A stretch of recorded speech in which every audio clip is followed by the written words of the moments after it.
Assalamualaikum warahmatullahi wabarakatuh. Selamat datang di channel Hikmah Misteri, tempat di mana kita bisa menikmati cerita kisah nyata penuh hikmah dan inspirasi yang diangkat untuk kita semua. Dan sebelum kita mulai ke cerita, jangan lupa subscribe, like dan share agar dapat memetik pelajaran dari kisah ini.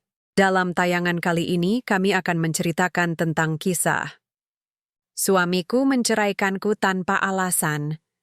Sehari kemudian, bosnya datang ke rumah. Bukan untuk kerja, tapi untuk melamarku. Dan seminggu setelah itu, aku tanda tangani surat pemecatan suamiku sendiri. Pagi itu biasa saja. Tidak ada firasat buruk. Tidak ada angin aneh. Tidak ada mimpi buruk semalam sebelumnya. Aku bangun seperti biasa. Mandi seperti biasa. Menyiapkan sarapan seperti biasa. Tapi hidup kadang tidak butuh tanda sebelum menghancurkan sesuatu. Jam 7 tepat, Raka pulang dari lari pagi. Keringatnya masih menetes, kaos oblongnya basah, dan wajahnya datar. Bukan datar karena capek, tapi datar seperti seseorang yang mau bicara sesuatu tapi terlalu pengecut untuk menyampaikannya secara langsung. Dia duduk, membuka sepatu, dan langsung mengambil amplop putih dari saku celana olahraga. Aku mau kamu baca ini, sekarang. Tanganku masih pegang gelas kopi. Aroma robusta yang kutunggu sejak fajar tadi langsung kehilangan nikmatnya. Aku melihatnya, tidak bicara. Lalu kutaruh gelas, dan kubuka amplop itu pelan-pelan. Surat cerai, tidak ada kata pendahuluan. Tidak ada percakapan pengantar. Tidak ada keraguan di matanya. Hanya sebuah keputusan yang sudah bulat, entah kapan diputuskan, entah atas dasar apa. Aku minta maaf, katanya akhirnya. 3 kata itu diucapkan seperti membaca teks di acara kondangan. Datar. Tak ada benyesan, tidak ada luka. Hanya rasa ingin cepat-cepat keluar dari sesuatu. Aku menatapnya. Tidak menangis, tidak marah, tidak histeris, tapi hampa. Seperti jendela yang terbuka dan membiarkan angin masuk tanpa suara. Kenapa? Tanyaku pelan. Dia mengangkat bahu. Nggak cocok aja. Kami sudah menikah 4 tahun. Melewati pandemi bersama. Pernah makan mie instan bareng karena gaji telat. Pernah beli kasur bekas karena butuh hemat. Pernah bertahan saat satu-satunya yang kami punya cuma cinta dan ketekunan, dan dia cuma bilang, nggak cocok aja. Aku ingin tertawa, tapi tenggorokanku kering. Aku ingin mengamuk, tapi pergelangan tanganku gemetar. Pasti ada orang lain, gumamku. Bukan tuduhan, lebih ke ucapan yang sudah kutahan terlalu lama. Dia tidak mengelak, tidak juga mengiyakan. Tapi dari caranya diam, dari caranya menunduk dan mengganti topik, aku tahu jawabannya. Sejak kapan? Tanyaku lagi. Kita nggak perlu bahas itu. Dan disitulah aku tahu, aku bukan lagi bagian dari rencana hidupnya. Jam 8, dia sudah keluar rumah. Nggak ada pelukan, nggak ada pamit. Hanya suara pintu yang ditutup rapat dan keheningan yang entah kenapa terdengar lebih bising dari biasanya. Aku duduk di lantai, lurus, menatap cermin yang tergantung di ruang tamu. Rambutku acak-acakan. Mataku sembab tapi belum menangis. Wajahku terlihat seperti seseorang yang baru kehilangan setengah dirinya. Hari itu aku izin kerja. Aku hanya duduk di rumah, memegang surat cerai itu seperti seseorang yang memegang hasil tes kanker stadium akhir. Telepon dari ibu masuk 3 kali. Aku tidak angkat. Chat dari teman kantor juga muncul. Aku hanya membaca tanpa niat membalas. Aku hanya ingin diam. Diam dalam arti sebenarnya. Tidak ingin menjelaskan apapun ke siapapun. Tapi hidup tetap berjalan. Sore harinya, saat aku sedang menyapu halaman, HP-ku bunyi. Nama yang muncul bukan teman, bukan keluarga, tapi atasan Raka, Dirga Mahendra, CEO. Laki-laki paling misterius di kantor. Jarang bicara, jarang terlihat, tapi sekali muncul semua langsung tegang. Dan sekarang dia telepon aku, ku pencet angkat dengan suara gemetar. Halo? Ayla? Suara beratnya terdengar pelan. Saya dengar kamu dan Raka pisah? Aku diam. Dari mana dia tahu? Saya minta maaf kalau saya lancang. Tapi kalau kamu tidak keberatan, boleh saya ajak bicara sebentar? Bukan sebagai atasan, tapi sebagai orang yang pernah merasa kehilangan juga. Aku menelan ludah. Kata-katanya terlalu tenang, terlalu dalam. Saya bisa jemput sekarang, lanjutnya. Kita makan di tempat yang tenang. Saya tahu kamu tidak baik-baik saja, tapi kamu tidak perlu pura-pura kuat malam ini. Aku menutup HP. Tidak langsung jawab. Tapi jantungku berdetak lebih cepat dari biasanya. Karena di hari aku kehilangan suami, takdir seperti membuka pintu baru yang aku sendiri belum tahu akan berakhir di mana. Restoran tempat Dirga mengajakku bertemu bukan tempat mewah. Tidak ada lilin di meja atau musik klasik yang menyebalkan. Hanya warung makan pinggir jalan dengan lampu temaram dan suasana sepi. Aku datang mengenakan jaket denim dan celana kain hitam, tanpa make-up, tanpa niat menarik perhatian siapapun. Dirga datang duluan, duduk santai mengenakan kemeja putih polos dan celana jeans. Tidak seperti bos besar. Lebih mirip orang biasa yang sedang menunggu temannya makan malam. Saya pesan nasi goreng sama teh tawar. Kamu mau ganti? Tanyanya begitu aku duduk. Aku menggeleng. Itu sudah cukup. Kami makan tanpa banyak bicara di awal. Dirga makan pelan, tidak pernah menatapku terlalu lama. Tapi matanya terus memperhatikan gerak-geriku. Seperti seseorang yang sudah lama mengamati dan akhirnya punya kesempatan untuk bicara langsung. Raka kerja di bawah saya sudah hampir 2 tahun, katanya. Kinerjanya naik turun. Tapi belakangan ini makin aneh. Banyak absen. Banyak alasan. Aku diam. Tidak tahu harus menanggapi seperti apa. Saya nggak pernah mencampuri urusan pribadi karyawan. Tapi waktu Livia datang ke ruangan saya minggu lalu sambil menangis, saya mulai sadar ada yang lebih kacau dari yang terlihat. Namanya disebut. Livia. Sekretaris muda itu. Selalu tampil rapi, ramah, dan terlalu dekat dengan Raka. Aku pernah curiga, tapi selalu kubuang jauh-jauh. Aku tidak mau jadi istri yang overthinking. Dia hamil, lanjut Dirga pelan. Tapi dia bilang, bukan kamu yang harus tahu, melainkan aku. Seketika napasku sesak. Dirga meletakkan sendoknya. Saya nggak ingin Maundo, tapi saya rasa kamu perlu tahu semuanya. Bukan cuma diceraikan, Ayla. Tapi kamu juga dikhianati berkali-kali. Aku memejamkan mata. Entah kenapa, mendengar dari orang lain justru lebih menyakitkan. Karena itu artinya semua orang tahu lebih dulu, kecuali aku. Aku tidak mau jadi korban, kataku akhirnya. Aku cuma mau hidup tenang. Itu saja. Dirga mengangguk, lalu menarik napas dalam. Kalau kamu mau, aku bisa bantu kamu pindah divisi. Atau resign, dan aku bantu cari tempat baru. Saya paham. Kamu butuh jarak. Aku menatapnya. Kalau saya tidak butuh pindah, kalau saya justru mau tetap di tempat ini dan bikin dia lihat saya berdiri lagi, dia tersenyum. Kalau itu keputusanmu, saya dukung. Sisa malam kami bicara tentang hal-hal lain, tentang pekerjaan, tentang proyek yang sedang berjalan, tentang bagaimana Dirga memulai karirnya dari nol. Tidak ada bumbu romansa, tidak ada rayuan, hanya 2 orang dewasa yang sedang duduk dan bicara, jujur. Saat pulang ia mengantar sampai depan rumah, tidak menyentuh, tidak memaksa, hanya membuka pintu mobil dan berkata pelan, saya tahu ini nggak mudah, tapi kamu kuat, Ayla. Saya lihat itu. Aku masuk ke rumah dan baru sadar. Untuk pertama kalinya hari itu, aku tidak menangis. Keesokan harinya di kantor, semua terasa canggung. Livia tidak muncul.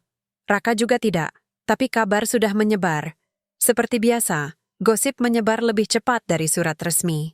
Semua menatapku dengan cara yang berbeda. Ada yang iba, ada yang pura-pura tidak tahu, tapi ada juga yang tersenyum sinis. Aku kerja seperti biasa, duduk di meja, buka laptop, dan mulai mengetik laporan proyek. Tapi satu hal yang berbeda. Ada Pesan dari Dirga di email pribadi. Kalau kamu butuh sesuatu, hubungi saya langsung. Saya percaya kamu tahu cara berdiri sendiri. Tapi berdiri bukan berarti harus sendiri terus. Kupandangi email itu lama. Tidak langsung kubalas. Tapi satu hal yang jelas, hidupku baru saja belok arah. Bukan karena ingin, tapi karena memang harus. Dan Raka, mungkin baru akan menyadari bahwa yang ia tinggalkan bukan perempuan lemah, tapi perempuan yang sedang dalam proses menjadi lebih dari yang ia bayangkan.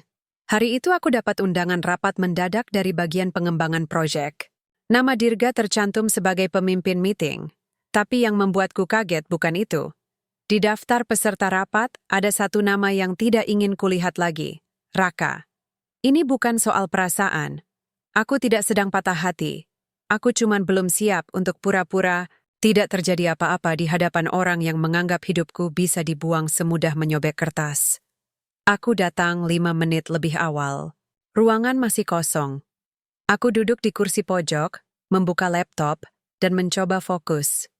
Tapi tangan dingin, keringat di punggung, dan jantung berdetak terlalu cepat. Raka masuk belakangan. Matanya menatap ke arahku, tapi aku tidak membalas. Dia duduk 2 kursi dari tempatku. Diam. Canggung. Seperti orang asing yang pernah berbagi atap. Dirga masuk terakhir. Tenang seperti biasa. Membuka laptop, menyapa semua orang, lalu mulai pembahasan proyek efisiensi sistem distribusi. 20 menit pertama. Berjalan lancar, tapi saat Dirga mulai membahas perubahan struktur tim, suasana langsung berubah. Saya sedang mempertimbangkan restrukturisasi tim manajemen distribusi. Beberapa orang akan dialihkan, beberapa akan diganti. Evaluasi performa 3 bulan terakhir akan jadi bahan pertimbangan. Kalimat itu seperti bom. Semua orang saling melirik, termasuk aku. Termasuk Raka, terutama Raka. Dan saya juga sedang mempertimbangkan satu nama untuk jadi project leader baru, lanjut Dirga sambil melirik ke arahku sekilas. Nanti saya akan umumkan setelah sesi ini. Setelah rapat selesai, Dirga berdiri dan berkata, "Ayla, kamu ikut saya makan siang. Kita lanjut bahas soal rencana pengembangan divisi baru." Semua mata langsung tertuju. Termasuk mata Raka yang mendadak berubah jadi panas. Aku mengangguk pelan. Biasa saja, tidak sombong, tapi juga tidak mau sembunyi. Kami makan di kantin kantor, tempat yang sama yang dulu pernah aku kunjungi bersama Raka saat masih baru pacaran. Bedanya, kali ini aku duduk bersama laki-laki yang tidak mengumbar janji, tapi membuatku merasa dihargai. "Jangan pikir macam-macam soal tadi ya," kata Dirga, sambil menyendok sayur sop. Suamiku menceraikanku tanpa alasan. Sehari kemudian, bosnya datang ke rumah. Bukan untuk kerja, tapi untuk melamarku. Dan seminggu setelah itu, aku tanda tangani surat pemecatan suamiku sendiri. Pagi itu biasa saja. Tidak ada firasat buruk. Tidak ada angin aneh. Tidak ada mimpi buruk semalam sebelumnya. Aku bangun seperti biasa. Mandi seperti biasa. Menyiapkan sarapan seperti biasa. Tapi hidup kadang tidak butuh tanda sebelum menghancurkan sesuatu. Jam 7 tepat, Raka pulang dari lari pagi. Keringatnya masih menetes, kaos oblongnya basah, dan wajahnya datar. Bukan datar karena capek, tapi datar seperti seseorang yang mau bicara sesuatu tapi terlalu pengecut untuk menyampaikannya secara langsung. Dia duduk, membuka sepatu, dan langsung mengambil amplop putih dari saku celana olahraga. "Aku mau kamu baca ini, sekarang." Tanganku masih pegang gelas kopi. Aroma robusta yang kutunggu sejak fajar tadi langsung kehilangan nikmatnya. Aku melihatnya, tidak bicara. Lalu kutaruh gelas, dan kubuka amplop itu pelan-pelan. Surat cerai, tidak ada kata pendahuluan. Tidak ada percakapan pengantar. Tidak ada keraguan di matanya. Hanya sebuah keputusan yang sudah bulat, entah kapan diputuskan, entah atas dasar apa. "Aku minta maaf," katanya akhirnya. 3 kata itu, Diucapkan seperti membaca teks di acara kondangan. Datar. Tak ada benyesan. Tidak ada luka. Hanya rasa ingin cepat-cepat keluar dari sesuatu. Aku menatapnya. Tidak menangis. Tidak marah. Tidak histeris. Tapi hampa. Seperti jendela yang terbuka dan membiarkan angin masuk tanpa suara. Kenapa? Tanyaku pelan. Dia mengangkat bahu. Nggak cocok aja. Kami sudah menikah 4 tahun. Melewati pandemi bersama. Pernah makan mie instan bareng karena gaji telat. Pernah beli kasur bekas karena butuh hemat. Pernah bertahan saat satu-satunya yang kami punya cuma cinta dan ketekunan. Dan dia cuma bilang, nggak cocok aja. Aku ingin tertawa. Tapi tenggorokanku kering. Aku ingin mengamuk. Tapi pergelangan tanganku gemetar. Pasti ada orang lain, gumamku. Bukan tuduhan. Lebih ke ucapan yang sudah kutahan terlalu lama. Dia tidak mengelak. Tidak juga mengiyakan. Tapi dari caranya diam, dari caranya menunduk dan mengganti topik, aku tahu jawabannya. Sejak kapan? Tanyaku lagi. Kita nggak perlu bahas itu. Dan disitulah aku tahu, aku bukan lagi bagian dari rencana hidupnya. Jam 8, dia sudah keluar rumah. Nggak ada pelukan. Nggak ada pamit. Hanya suara pintu yang ditutup rapat dan keheningan yang entah kenapa terdengar lebih bising dari biasanya. Aku duduk di lantai, lurus, menatap cermin yang tergantung di ruang tamu. Rambutku acak-acakan. Mataku sembab tapi belum menangis. Wajahku terlihat seperti seseorang yang baru kehilangan setengah dirinya. Hari itu aku izin kerja. Aku hanya duduk di rumah, memegang surat cerai itu seperti seseorang yang memegang hasil tes kanker stadium akhir. Telepon dari ibu masuk 3 kali. Aku tidak angkat. Chat dari teman kantor juga muncul. Aku hanya membaca tanpa niat membalas. Aku hanya ingin diam. Diam dalam arti sebenarnya. Tidak ingin menjelaskan apapun ke siapapun. Tapi hidup tetap berjalan. Sore harinya, saat aku sedang menyapu halaman, HP-ku bunyi. Nama yang muncul bukan teman, bukan keluarga, tapi atasan Raka, Dirga Mahendra, CEO. Laki-laki paling misterius di kantor, jarang bicara, jarang terlihat, tapi sekali muncul semua langsung tegang. Dan sekarang dia telepon aku, kupencet angkat dengan suara gemetar. Halo? Ayla? Suara beratnya terdengar pelan. Saya dengar kamu dan Raka pisah? Aku diam. Dari mana dia tahu? Saya minta maaf kalau saya lancang. Tapi kalau kamu tidak keberatan, boleh saya ajak bicara sebentar? Bukan sebagai atasan, tapi sebagai orang yang pernah merasa kehilangan juga. Aku menelan ludah. Kata-katanya terlalu tenang, terlalu dalam. Saya bisa jemput sekarang, lanjutnya. Kita makan di tempat yang tenang. Saya tahu kamu tidak baik-baik saja. Tapi kamu tidak perlu pura-pura kuat malam ini. Aku menutup HP. Tidak langsung jawab. Tapi jantungku berdetak lebih cepat dari biasanya. Karena di hari aku kehilangan suami, takdir seperti membuka pintu baru yang aku sendiri belum tahu akan berakhir di mana. Restoran tempat Dirga mengajakku bertemu bukan tempat mewah. Tidak ada lilin di meja atau musik klasik yang menyebalkan. Hanya warung makan pinggir jalan dengan lampu temaram dan suasana sepi. Aku datang mengenakan jaket denim dan celana kain hitam, tanpa make-up, tanpa niat menarik perhatian siapapun. Dirga datang duluan, duduk santai mengenakan kemeja putih polos dan celana jeans. Tidak seperti bos besar, lebih mirip orang biasa yang sedang menunggu temannya makan malam. Saya pesan nasi goreng sama teh tawar. Kamu mau ganti? Tanyanya begitu aku duduk. Aku menggeleng. Itu sudah cukup. Kami makan tanpa banyak bicara di awal. Dirga makan pelan, tidak pernah menatapku terlalu lama. Tapi matanya terus memperhatikan gerak-geriku.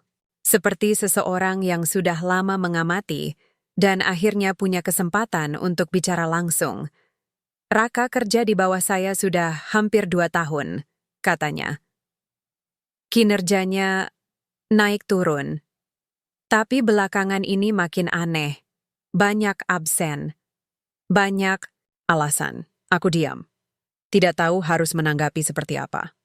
Saya nggak pernah mencampuri urusan pribadi karyawan. Tapi waktu Livia datang ke ruangan saya minggu lalu sambil menangis, saya mulai sadar ada yang lebih kacau dari yang terlihat. Namanya disebut Livia. Sekretaris muda itu selalu tampil rapi, ramah, dan terlalu dekat dengan Raka. Aku pernah curiga, tapi selalu kubuang jauh-jauh. Aku tidak mau jadi istri yang overthinking. Dia hamil, lanjut Dirga pelan. Tapi dia bilang, bukan kamu yang harus tahu, melainkan aku. Seketika napasku sesak. Dirga meletakkan sendoknya. Saya nggak ingin doh, tapi saya rasa kamu perlu tahu semuanya. Bukan cuma diceraikan, Ayla, tapi kamu juga dikhianati berkali-kali. Aku memejamkan mata. Entah kenapa, mendengar dari orang lain justru lebih menyakitkan. Karena itu artinya semua orang tahu lebih dulu, kecuali aku. Aku tidak mau jadi korban, kataku akhirnya. Aku cuma mau hidup tenang. Itu saja. Dirga mengangguk, lalu menarik napas dalam. Kalau kamu mau, aku bisa bantu kamu pindah divisi. Atau resign, dan aku bantu cari tempat baru. Saya paham. Kamu butuh jarak. Aku menatapnya. Kalau saya tidak butuh pindah, kalau saya justru mau tetap di tempat ini dan bikin dia lihat saya berdiri lagi, dia tersenyum. Kalau itu keputusanmu, saya dukung. Sisa malam kami bicara tentang hal-hal lain, tentang pekerjaan, tentang proyek yang sedang berjalan, tentang bagaimana Dirga memulai karirnya dari nol. Tidak ada bumbu romansa. Tidak ada rayuan, hanya dua orang dewasa yang sedang duduk dan bicara. Jujur, saat pulang ia mengantar sampai depan rumah. Tidak menyentuh, tidak memaksa. Hanya membuka pintu mobil dan berkata pelan, "Saya tahu ini nggak mudah, tapi kamu kuat, Ayla." Saya lihat itu. Aku masuk ke rumah dan baru sadar. Untuk pertama kalinya hari itu, aku tidak menangis. Keesokan harinya di kantor, semua terasa canggung. Livia tidak muncul. Raka juga tidak. Tapi kabar sudah menyebar. Seperti biasa, gosip menyebar lebih cepat dari surat resmi. Semua menatapku dengan cara yang berbeda. Ada yang iba. Ada yang pura-pura tidak tahu. Tapi ada juga yang tersenyum sinis. Aku kerja seperti biasa. Duduk di meja, buka laptop, dan mulai mengetik laporan proyek. Tapi satu hal yang berbeda. Ada pesan dari Dirga di email pribadi. Kalau kamu butuh sesuatu, hubungi saya langsung. Saya percaya kamu tahu cara berdiri sendiri. Tapi berdiri bukan berarti harus sendiri terus. Kupandangi email itu lama. Tidak langsung kubalas. Tapi satu hal yang jelas, hidupku baru saja belok arah. Bukan karena ingin, tapi karena memang harus. Dan Raka, mungkin baru akan menyadari bahwa yang ia tinggalkan bukan perempuan lemah. Tapi perempuan yang sedang dalam proses menjadi lebih dari yang ia bayangkan. Hari itu aku dapat undangan rapat mendadak dari bagian pengembangan proyek. Nama Dirga tercantum sebagai pemimpin meeting. Tapi yang membuatku kaget bukan itu. Di daftar peserta rapat, ada satu nama yang tidak ingin kulihat lagi. Raka. Ini bukan soal perasaan. Aku tidak sedang patah hati. Aku cuman belum siap untuk pura-pura tidak terjadi apa-apa di hadapan orang yang menganggap hidupku bisa dibuang semudah menyobek kertas. Aku datang 5 menit lebih awal. Ruangan masih kosong. Aku duduk di kursi pojok, membuka laptop, dan mencoba fokus. Tapi tangan dingin, keringat di punggung, dan jantung berdetak terlalu cepat. Raka masuk belakangan. Matanya menatap ke arahku, tapi aku tidak membalas. Dia duduk 2 kursi dari tempatku. Diam. Canggung. Seperti orang asing yang pernah berbagi atap. Dirga masuk terakhir. Tenang seperti biasa. Membuka laptop, menyapa semua orang, lalu mulai pembahasan proyek efisiensi sistem distribusi. 20 menit pertama. Berjalan lancar, tapi saat Dirga mulai membahas perubahan struktur tim, suasana langsung berubah. Saya sedang mempertimbangkan restrukturisasi tim manajemen distribusi. Beberapa orang akan dialihkan, beberapa akan diganti. evaluasi performa 3 bulan terakhir akan jadi bahan pertimbangan. Kalimat itu seperti bom. Semua orang saling melirik, termasuk aku. Termasuk Raka. Terutama Raka. Dan saya juga sedang mempertimbangkan satu nama untuk jadi project leader baru. Lanjut Dirga, sambil melirik ke arahku sekilas. Nanti saya akan umumkan setelah sesi ini. Setelah rapat selesai, Dirga berdiri dan berkata, Ayla, kamu ikut saya makan siang. Kita lanjut bahas soal rencana pengembangan divisi baru. Semua mata langsung tertuju, termasuk mata Raka yang mendadak berubah jadi panas. Aku mengangguk pelan. Biasa saja, tidak sombong, tapi juga tidak mau sembunyi. Kami makan di kantin kantor, tempat yang sama yang dulu pernah aku kunjungi bersama Raka saat masih baru pacaran. Bedanya, kali ini aku duduk bersama laki-laki yang tidak mengumbar janji, tapi membuatku merasa dihargai. Jangan pikir macam-macam soal tadi ya, kata Dirga, sambil menyendok sayur sop. Dia tersenyum miris. Aku pantas dapat ini, tapi aku nggak nyangka kamu akan sekuat ini. Aku menatapnya tanpa ekspresi. Bukan soal kuat, Raka. Ini soal sadar.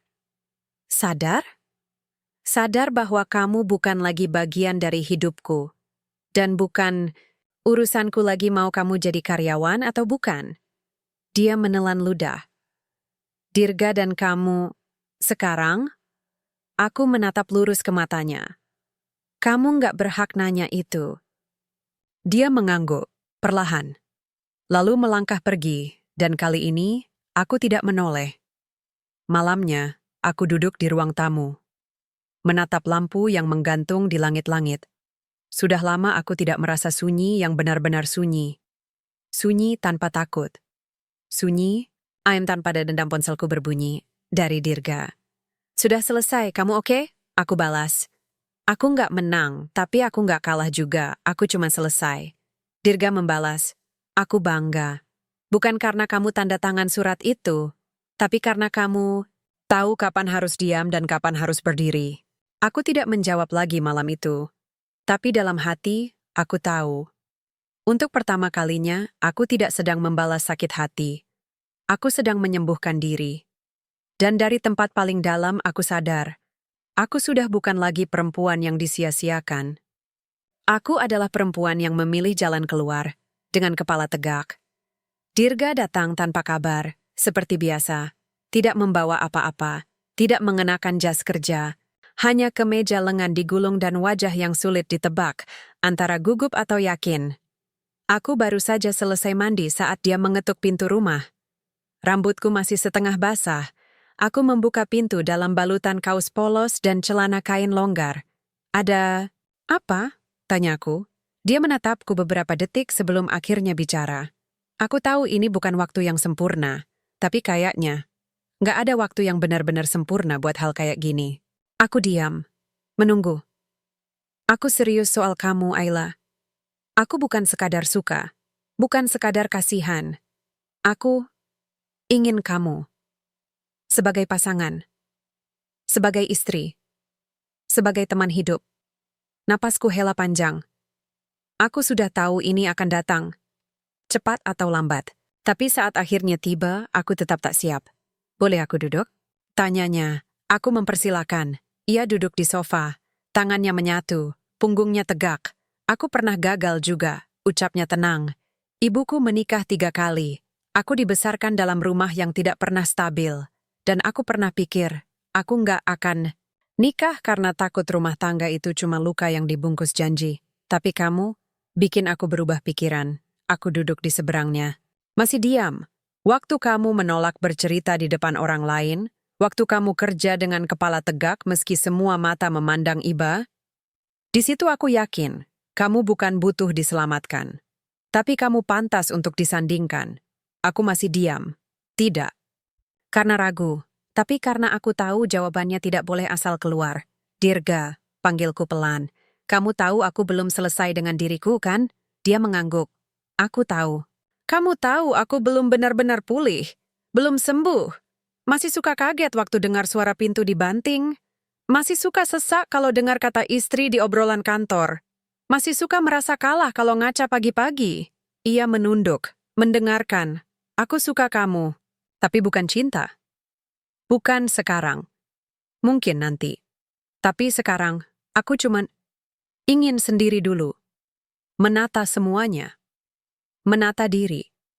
Dirga menatapku pelan. Tidak kecewa. Tidak marah. Hanya diam. Lalu tersenyum kecil. Itu jawaban paling jujur yang pernah ku dengar, katanya. Dan aku menghargainya. Dia berdiri. Tidak bicara apa-apa lagi. Tidak memaksa. Tapi sebelum pergi, ia menoleh. Aku nggak akan kemana-mana, Ayla. Tapi aku juga nggak akan berdiri di tempat yang sama terus. Jadi kalau suatu hari kamu merasa sudah bisa melangkah, cari aku. Sebelum aku pergi terlalu jauh. Setelah Dirga pergi, aku duduk lama di ruang tamu. Tidak menangis. Tidak menyesal. Tapi ada sesuatu yang menggantung. Seperti ingin marah ke hidup yang tidak memberi waktu cukup banyak. Tapi aku sadar, aku yang minta waktu. Maka aku harus bertanggung jawab atas waktu itu sendiri. Beberapa hari setelahnya, aku kembali bekerja seperti biasa. Dirga tidak muncul di ruanganku. Tidak mengirim email. Tidak menyapa saat papasan. Ia benar-benar menjaga batas. Dan entah kenapa, itu membuatku tenang sekaligus sesak. Livia kembali masuk kantor. Wajahnya pucat, tubuhnya lebih kurus. Tapi tidak ada lagi gaya angkuh. Ia jadi pendiam. Dan saat aku masuk ruang pantry, ia buru-buru keluar. Aku tidak mengejarnya, tidak menegurnya. Kesedak Mayamanji hanya merasa semua orang sedang menanggung luka masing-masing dengan cara yang mereka tahu. Satu malam, aku duduk di balkon, menatap langit yang mendung. Tidak ada bintang, tapi udara tenang. Aku membuka catatan di ponsel. Menulis satu kalimat. Mungkin bukan aku yang kamu tunggu, tapi aku yang sedang belajar menjemput diriku sendiri. Dan untuk pertama kalinya, aku benar-benar tidak menunggu siapapun. Tidak berharap balasan. Tidak memikirkan balas dendam. Tidak menyusun rencana masa depan dengan siapa di sampingku. Aku hanya ingin berdiri sendiri dulu. Sambil pelan-pelan memunguti sisa diriku yang sempat berserakan, aku tidak pernah mengundang Livia ke rumah, tidak juga menyimpan nomor teleponnya. Jadi ketika pagi itu ia berdiri di depan pagar rumah, aku hanya bisa diam beberapa detik, memastikan yang kulihat benar. Dia tampak berantakan, wajah tanpa riasan, rambut diikat asal, jaket lusuh, dan mata bengkak seperti habis menangis semalaman. Aku nggak tahu mau kemana lagi. Katanya tanpa basa-basi, aku tidak menjawab, tapi membuka pagar dan mempersilakannya masuk. Kami duduk di ruang tamu. Dia menggenggam gelas teh yang belum diminum. Jemarinya gemetar. Aku hamil, katanya pelan. Aku diam. Pernyataan itu tidak mengejutkanku lagi. Tapi bukan itu yang membuat dadaku sesak. Aku nggak tahu pasti ini anak siapa, lanjutnya. Raka atau Dirga? Kata terakhir itu seperti petir kecil yang menggelegar di ruang sempit. Apa maksudmu? Tanyaku. Nadaku lebih dingin dari yang kupikirkan. Dia menunduk. Menangis pelan. Aku dan Dirga pernah dekat. Sebelum aku sama Raka. Bukan pacaran. Tapi ada momen, satu malam. Dan itu sebelum dia kenal kamu lebih dekat. Dia udah lama, minta maaf katanya itu salah besar. Dan aku, waktu itu memang ikut-ikutan main api. Aku duduk kaku, rasanya seperti ditarik kembali ke titik nol. Aku tidak tahu mana yang lebih menyakitkan, pengkhianatan Raka atau kejujuran yang terlambat dari Dirga. Aku nggak minta kamu, maafin aku. Aku cuma butuh kamu tahu. Biar kamu nggak dibohongi kayak aku, ucap Livia sambil menyeka air matanya. Aku berdiri. Tidak ingin mendengar lebih banyak. Kamu udah bilang semuanya? Tanyaku. Dia mengangguk pelan. Pulanglah, aku butuh waktu. Dia bangkit perlahan. Mengambil jaketnya, lalu berjalan ke pintu. Tapi sebelum keluar, dia menoleh. Aku juga perempuan yang disakiti. Tapi aku sadar, semua ini terjadi karena pilihan burukku sendiri. Aku nggak berharap ditebus. Aku cuman Nggak kuat kalau kamu juga disakiti karena aku. Pintu kututup pelan setelah dia pergi. Malam harinya aku duduk sendiri. Tidak bisa tidur. Pertanyaan demi pertanyaan berkecamuk di kepala. Dirga tidak pernah menyebut soal Livia. Tidak sekalipun. Padahal ia tahu siapa yang kusangka merusak rumah tanggaku. Aku merasa muak, tapi anehnya tidak bisa marah. Mungkin karena aku sudah terlalu sering terluka, hingga ketika luka baru datang, tubuhku tak lagi bisa bereaksi spontan. Hanya diam. Hanya menelan bulat-bulat. Aku tidak menghubungi Dirga malam itu. Tidak ingin mendengar pembelaan. Tidak ingin tahu alasan. Aku hanya ingin diam. Mengunci diri dari semua suara. Keesokan harinya, di kantor, aku melihat Dirga dari kejauhan. Ia tampak seperti biasa. Tegas, tenang.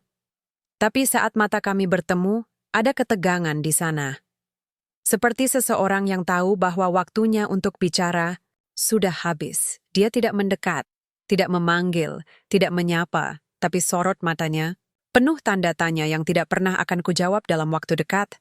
Sore harinya aku izin pulang lebih awal. Di lift, aku melihat bayangan diriku sendiri, seorang perempuan yang dulu merasa korban, lalu merasa kuat. Sekarang hanya merasa lelah. Di rumah aku menulis surat. Bukan surat cinta, bukan surat pengunduran diri, tapi surat pengakuan ke diri sendiri. Aku lelah jadi tempat penebusan orang lain.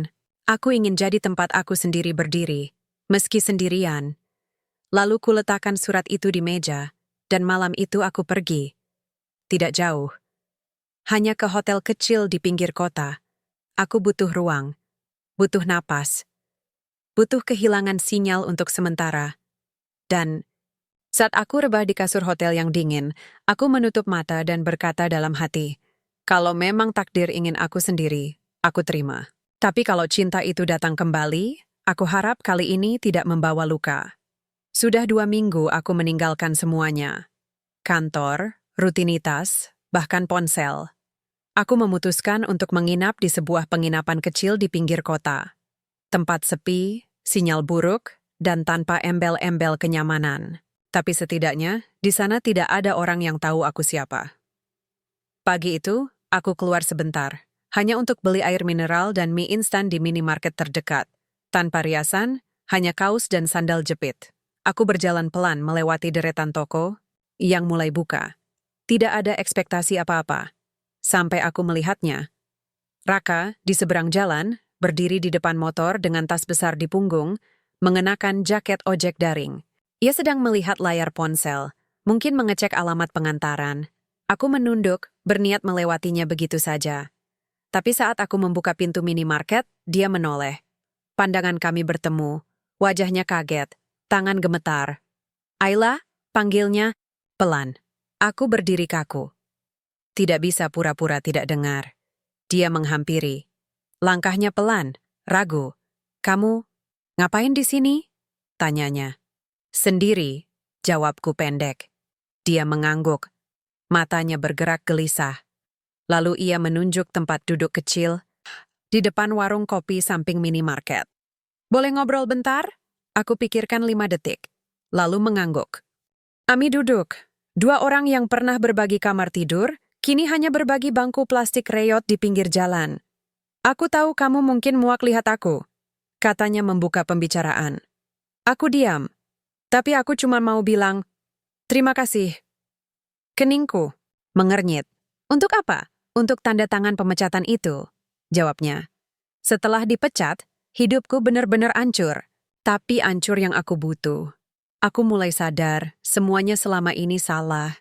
Cara aku kerja, cara aku nyalahin kamu, cara aku ambil keputusan kayak anak kecil. Aku tidak bereaksi. Aku udah minta maaf ke Livia. Dan dia juga udah jalan sendiri sekarang. Aku nggak tahu anak itu punya siapa. Tapi aku nggak nuntut apa-apa. Aku cuma pengen mulai ulang dari paling bawah. Aku menatapnya. Tidak ada marah. Tidak ada dendam. Hanya rasa asing. Kamu benar-benar berubah? Tanyaku pelan. Aku nggak bisa jamin. Tapi setidaknya sekarang, aku nggak lagi nyalahin orang lain atas hidupku sendiri. Kami terdiam sebentar. Ayla, katanya, suaranya lebih rendah. Aku tahu, ini terlambat. Tapi kalau suatu hari nanti, kamu benar-benar bahagia sama orang lain, aku cuma minta satu hal. Apa? Jangan pernah ragu untuk ninggalin orang yang bikin kamu ragu. Termasuk aku waktu itu. Aku menatapnya lama. Lalu mengangguk pelan. Terima kasih. Aku juga minta maaf. Kalau selama ini aku terlalu sibuk kerja, terlalu keras kepala, terlalu cuek sama hal-hal kecil. Dia tersenyum kecil. Kamu nggak salah. Aku yang nggak kuat berdiri di sampingmu. Waktu kamu lebih tinggi dari aku. Lalu ia berdiri, mengambil helmnya. Aku harus nganterin makanan. Sebelum pergi, ia menoleh sebentar. Kalau kamu butuh tumpangan, aku sekarang kerja hampir tiap hari. Aku tahu ini aneh, tapi aku tetap akan berhenti kalau lihat kamu jalan sendirian. Aku tertawa kecil. Bukan karena lucu, tapi karena hidup memang kadang menaruh orang di posisi paling konyol untuk mengajarkan hal paling masuk akal. Setelah dia pergi, aku duduk cukup lama. Tidak memikirkan siapa yang menang atau kalah, tapi memikirkan betapa tenangnya berdamai dengan orang yang dulu membuat kita paling marah. Malam itu aku pulang ke penginapan. Kutulis satu kalimat di buku catatanku. Memaafkan tidak menghapus luka, tapi setidaknya membuatku bisa berjalan tanpa beban. Dan entah kenapa, aku merasa, besok aku bisa kembali ke kantor. Bukan untuk menghadapi siapapun, tapi untuk menghadapi diriku yang lama dan memperkenalkan dia pada versi yang baru. Pagi. Itu aku kembali ke kantor. Tidak ada pengumuman, tidak ada pemberitahuan resmi. Aku hanya masuk, duduk di meja, dan mulai bekerja seperti biasa. Tapi suasana berubah. Mata rekan kerja menatapku dengan campuran kagum dan canggung. Seolah mereka baru sadar, perempuan yang sempat mereka pandang kasihan ini sekarang berdiri lebih kokoh dari sebelumnya. Di depan ruanganku ada buket bunga putih. Tidak mencolok, tidak mewah, tapi harum.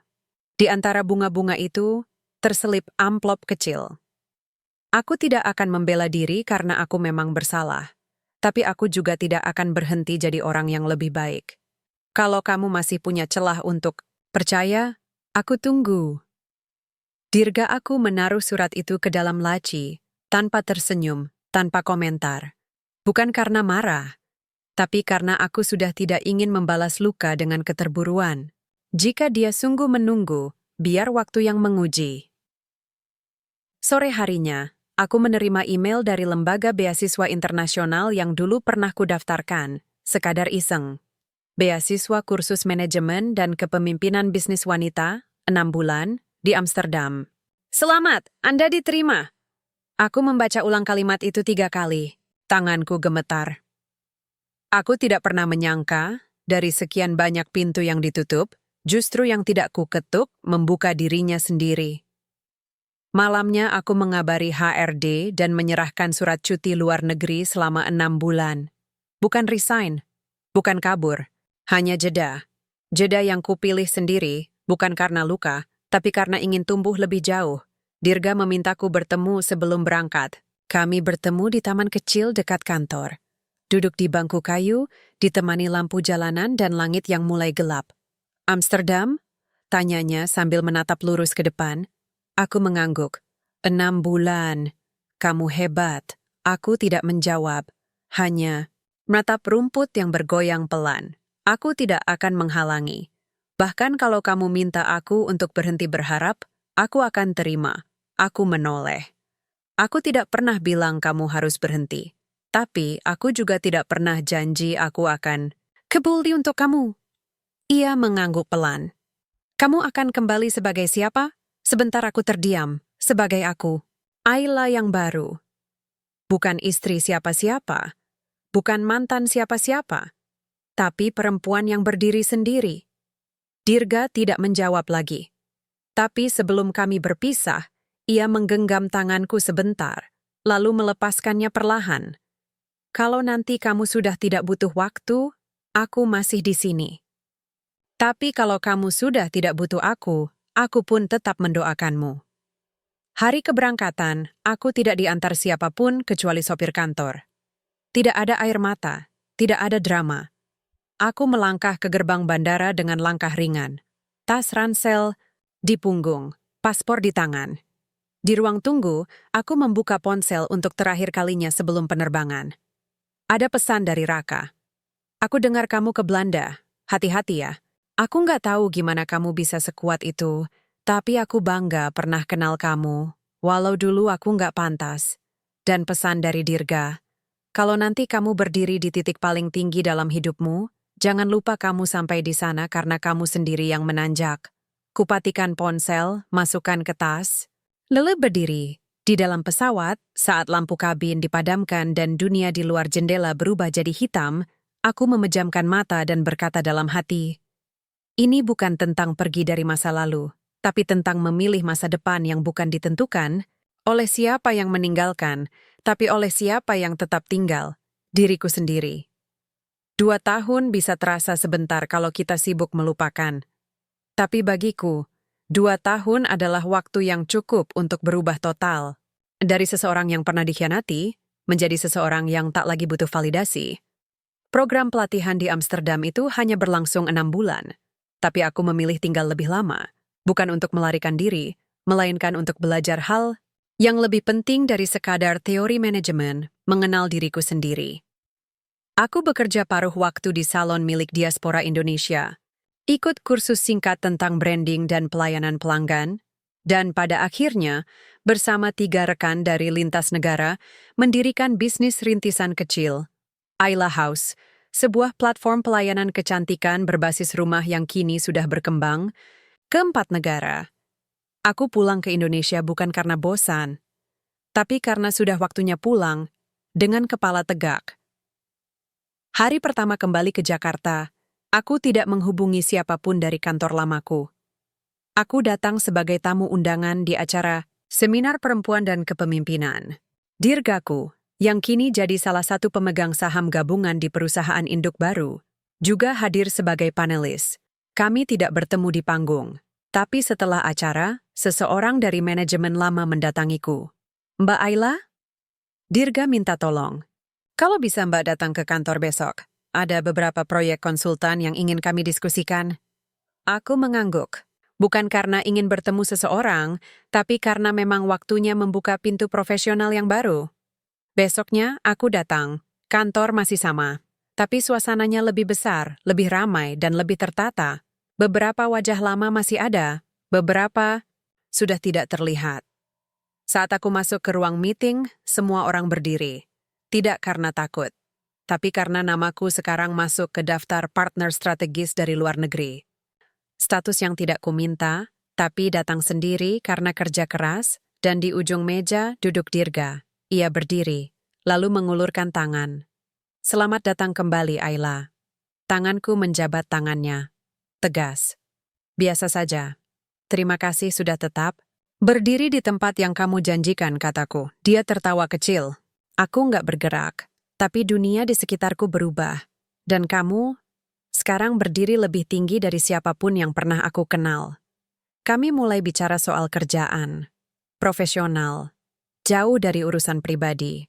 Tapi tidak bisa kupungkiri, sorot. Matanya masih sama, menyimpan tanya yang belum pernah terjawab. Sore harinya, saat semua orang sudah keluar ruang meeting, Dirga menghampiriku. Kamu masih marah? Tanyanya. Aku menggeleng. Aku nggak pernah marah. Aku cuma waktu itu belum selesai sama diriku sendiri. Dan aku nggak mau kamu jadi korban dari luka yang belum sembuh. Dia mengangguk pelan. Aku pernah mau nikah lagi, katanya tiba-tiba. Dengan orang baik. Tapi aku gagal lagi. Karena ternyata, aku masih naruh ruang buat satu nama yang belum sempat kupastikan. Aku tidak menjawab. Hanya menatap keluar jendela, tempat langit mulai berubah jingga. Kita nggak harus langsung balik ke tempat yang dulu, lanjutnya. Tapi kalau kamu punya waktu minum kopi minggu depan, anggap aja sebagai awal. Aku tersenyum kecil. Minggu depan aku ke Surabaya, launching cabang baru, tapi minggu depannya, mungkin bisa. Dia tertawa. Saya tunggu. Malam itu aku pulang ke apartemen baruku, tempat yang kubeli sendiri. Dengan uang sendiri. Tanpa nama laki-laki manapun di akta jual belinya. Aku berdiri di balkon. memandang lampu kota yang berkelap-kelip. Angin lembut menyentuh pipi. Lalu kuambil ponsel. Kubuka pesan lama yang belum pernah kuhapus. Kalau kamu sudah tidak butuh waktu, aku tunggu. Kali ini aku membalas. Waktuku sudah cukup. Tapi aku ingin kita mulai bukan dari sisa luka, tapi dari sisa harapan. Dan malam itu, untuk pertama kalinya, aku tidak takut untuk membuka pintu yang dulu pernah tertutup karena luka.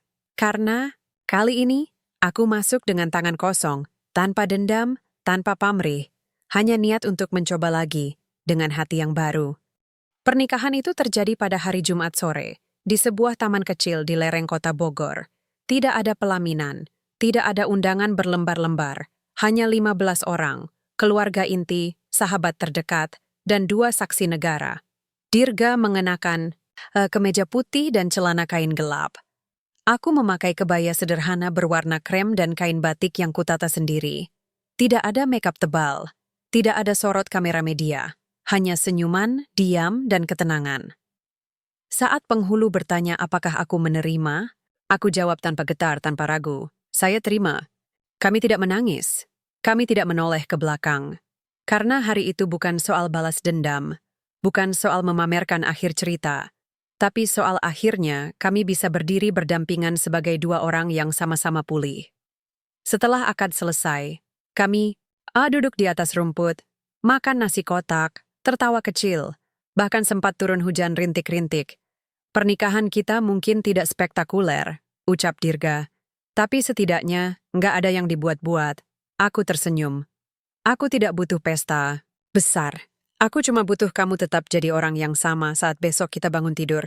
Seminggu kemudian, sebuah undangan tak terduga masuk ke email. Dari Livia, acara tasyakuran kecil setelah kelahiran anaknya. Ia tidak menulis nama ayah si anak. Tidak pula memberi penjelasan panjang. Aku datang. Sendiri. Dirga tidak ikut. Livia menyambutku di depan pintu rumah kontrakan kecil. Tubuhnya lebih kurus. Matanya lebih tenang. Dan di pelukannya, seorang bayi mungil tertidur. Namanya Naya, katanya. Artinya cahaya.